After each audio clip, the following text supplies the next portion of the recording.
ዘጠነኛ ምክር መሰገጥና መፍጋት ሁለት የተለያዩ ነገሮች ናቸው።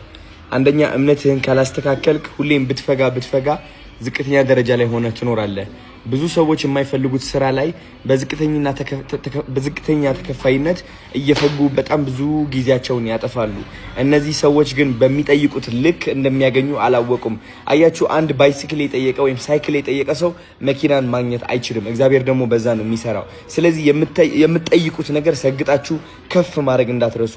እኔ መኪና ፈልጋለሁ ሳይሆን እኔ ጀት ፈልጋለሁ የሚል ትልቅ ጥያቄ ማስነሳትና ማመን ይኖርባቸዋል። ከዛ መፍጋቱ ይቀጥላል ማለት ነው። ከእምነቱ በኋላ ከመሰገጡ በኋላ ወዳችኋለሁ። አስረኛው ምክር ደግሞ በልብህ መስማትና በጆሮህ መስማት የተለያዩ ነገሮች ናቸው።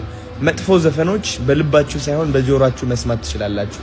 ለምሳሌ መኪና እየነዳችሁ ከሆነ መንገድ ላይ የማይሆን ዘፈን ከፍቶ የሚሰማ ሰው ሊኖር ይችላል። እሱን ዘፈን በልባችሁ ሳይሆን በጆሮአችሁ ነው የምትሰሙት።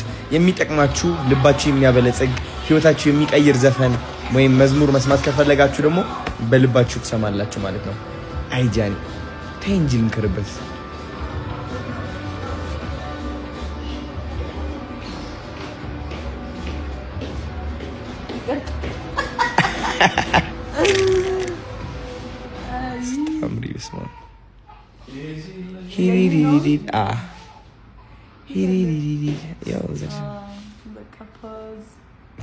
ካሁን በኋላ ሰግጥ የሚለው ቃል እንዳትጠቀሙ፣ ስግጥግጥ የሚለው ቃል ነው የምትጠቀሙት ማለት ነው። ከስግጥ ፍምስ ወደ ስግጥግጥ ፍምስ ተቀይሯል ማለት ነው። ስግጥግጥ እሰጋግጣለሁ። ፍርሃት አያሸንፈኝም። እኔ በምንም ተአምር ፍርሃት አያሸንፈኝም። ስህተት እስካልሰራው ድረስ ፍርሃት አያሸንፈኝም። ለዓላማዬ ምሞት ሰው ነኝ። ለዓላማዬ እውነት ምቆም ሰው ነኝ። እኔ መሰገጥ ማለት ይህ ነው። ለዓላማ ቁም ብዬ እየመከርኩኝ እያለ እንዴት ከዓላማ ይርቃለሁ? እኔ አንድ ሰው አልወደደውም፣ ያ ደስ አላለውም፣ ያ ይታገድልን ምናምን ስላለ ብቻ በፍርሃት ምክንያት ለዓላማዬ አልቆምኩም።